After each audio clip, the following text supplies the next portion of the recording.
રોકડ રૂપિયા 13,180ના મુદ્દામાલ સાથે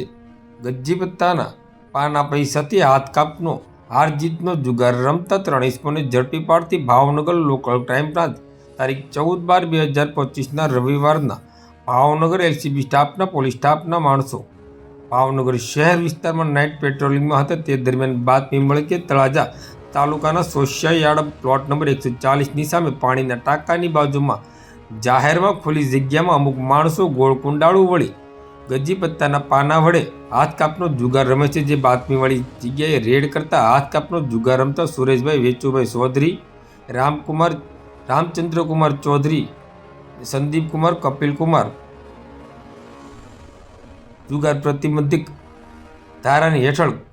ગુનો દાખલ કરી કાયદેસરની કાર્યવાહી હાથ ધરવામાં આવી હતી. આ કામગીરીમાં પોલીસ ઇન્સ્પેક્ટર શ્રી AR વાળાના માર્ગદર્શન હેઠળ એલસીબી સ્ટાફના અરવિંદભાઈ બારિયા, ભરતસિંહ ડોડિયા, તરુણભાઈ નાંદવા, પ્રવીણભાઈ ગળસર